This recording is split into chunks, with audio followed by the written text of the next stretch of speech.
Every man thinks he knows which positions women love, but most are completely wrong. In fact, two of the most popular moves online are the ones women secretly dislike. I'm Dr. Silver, a urology and men's health expert. Today, we're going to unpack the top 5 positions women tend to prefer globally and a couple they commonly dislike through a clinician's lens. We'll keep this classy and practical, and I'll explain the physiology so you can adapt in the moment without guesswork. By the end, you'll know not just what to try, but why it works and how to adjust angles, pacing, and touch so the experience fits her body, not a script. Before we start, one simple truth will help everything click. For many women, pleasure depends on two pillars: comfortable, consistent blood flow to the tissue, and reliable external stimulation at the same time as internal movement. Large peer-reviewed studies show only a minority of women reach climax from internal movement alone. Most either need or prefer additional external touch, and a huge number report that simultaneous internal and external stimulation makes everything easier and more intense. That's why positions that allow easy contact at the front of the pelvis while keeping a comfortable angle inside tend to be winners for many couples. To keep things simple and respectful, I'll use neutral names and avoid explicit language. I'll also give clinician tips for each position: how to adjust angle, where to place hands, and how to add external touch without breaking the moment. And because comfort matters, I'll include joint-friendly modifications and quiet ways to switch if something isn't working. Let's count down the 5 positions women most often appreciate, drawn from surveys and from what we see in clinical work. And then we'll talk about 2 common looks good on paper positions many women actually dislike in practice. Number 5, sideline, often called spooning. This is the quiet, low-effort position that's far better than it looks on a list. Sideline gives face-to-neck access for kissing, makes it easy to place a hand at the front for external touch, and reduces the need for deep hip flexion or knee strain. Because the pelvises are parallel, the internal angle is usually gentle and gliding rather than abrupt. That means more room for slow pressure changes and a lot less risk of the kind of bumping that can take someone out of the moment. Clinician tip: place a small pillow or folded towel between the knees to line up the hips. Keep movement short and rhythmic so the base of the pelvis can stay in contact with the front of her body for consistent external contact. This is also one of the best positions to pair with rocking rather than big in and out movement. Many women report that a steady base that presses forward against the front of the pelvis feels better than repetitive long strokes. Number 4, seated edge or lap seated face to face. One partner sits on a sturdy surface, think the edge of a bed or a firm chair, while the other straddles facing them. The posture is upright, eye contact is easy, and the chest-to-chest contact helps relaxation while both partners have hands free. The seated pelvis often stays still while the receiving partner controls angle and depth. And because the torsos are close, it's easy to add external touch or a discrete device without breaking the moment. This position also favors slower rocking that keeps pressure at the front of the pelvis rather than constant withdrawal. Clinician tip: think roll and press rather than pull and push. Keep the base of the pelvis in full contact so pressure at the front remains continuous. Number 3, face-to-face lying with the penetrating partner above. What most people would call a classic gentle face-to-face position. Critics sometimes call this basic, but when done well, it's anything but. It's the easiest position for kissing, breathing together, and reading facial cues, all of which help the nervous system settle, and a relaxed body feels more. It also allows very precise control of angle.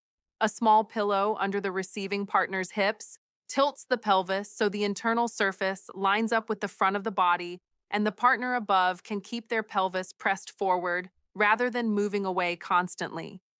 Clinician tip: shorten the range of motion and add a subtle forward press at the bottom of each movement so sensation never drops out.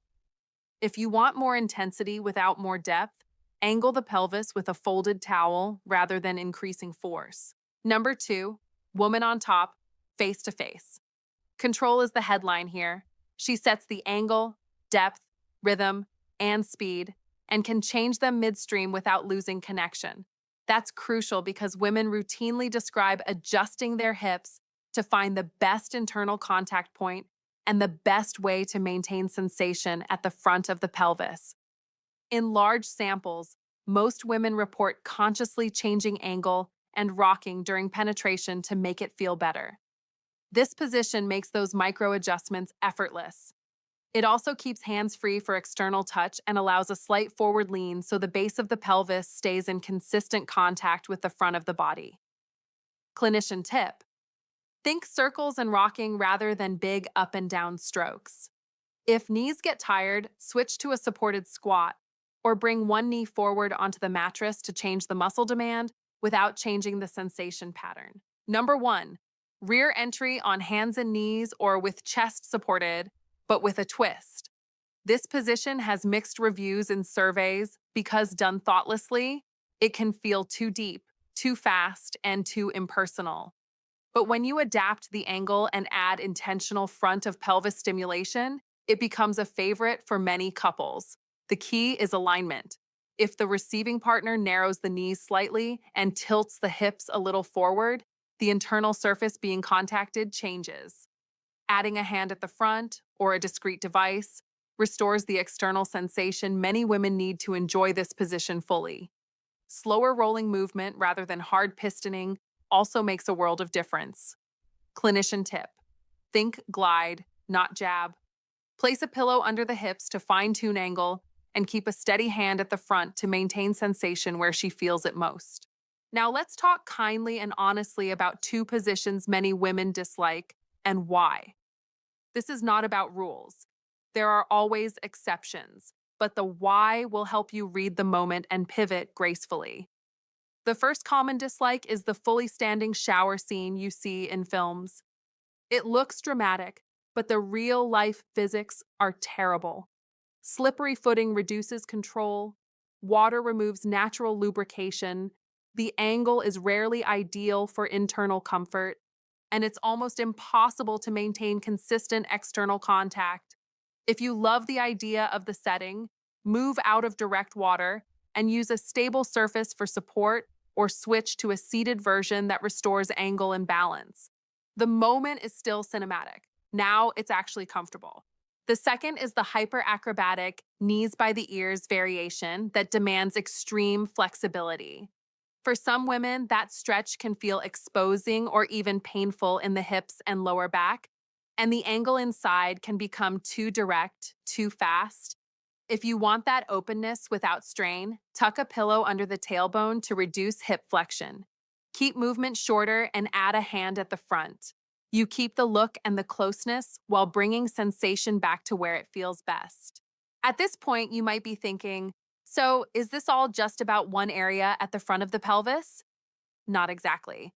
But acknowledging it changes everything.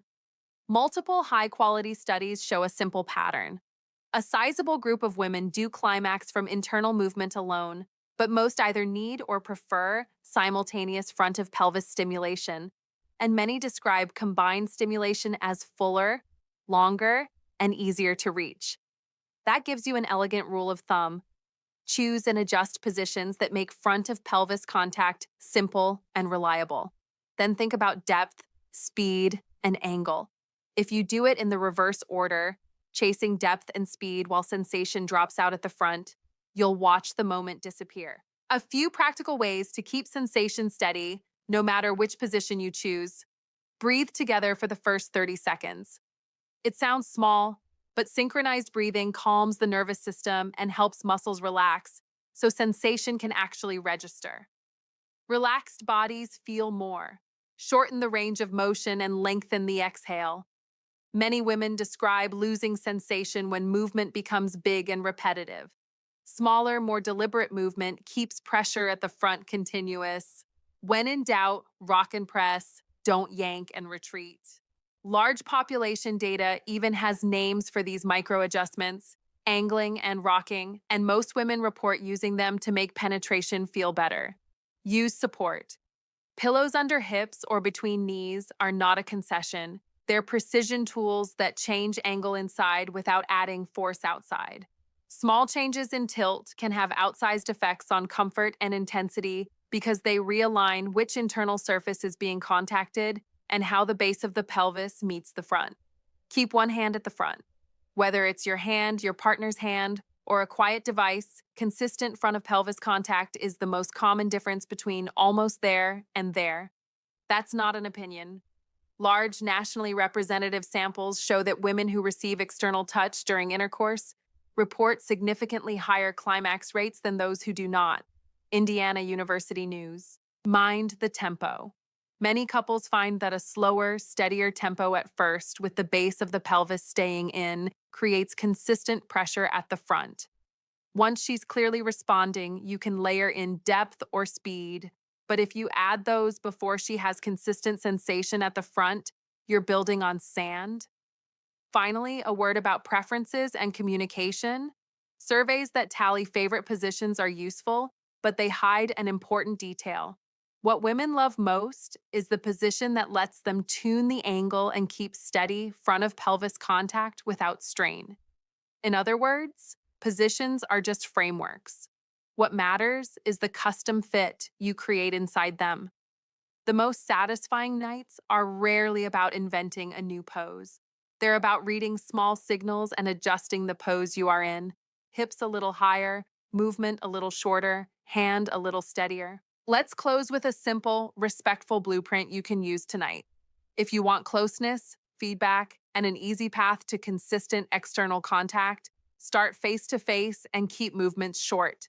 Keep a hand at the front and press your pelvis forward rather than away. If she wants more control, invite a switch to woman on top and let her set the angle. Think curves and circles, not bouncing. If you both want a deeper internal feel, transition to rear entry, but pause and fine-tune the angle with a pillow and a hand at the front before adding intensity. If you want a quiet, connected finish, slide into sideline. The angle softens, hands stay free, and breathing together becomes effortless. The thread that ties all of this together is not a trick. It's a principle. Steady comfort at the front of the pelvis, adjustable angle inside, and movement that sustains sensation rather than resetting it every second. That's what the research shows. That's what women describe when they talk candidly about what works. And that's what turns a night from good to genuinely memorable. I'm Dr. Silver. If you found this helpful, share it with someone who cares about doing intimacy well, with kindness, attention, and science on their side. And if you want a gentle step-by-step guide to angle, pacing, and front of pelvis techniques that you can adapt to any position, you'll find it in the resources below. Your best nights aren't about performing, they're about aligning with how her body actually works. And once you do, you will feel the difference in every breath, every movement, every glance across the pillow.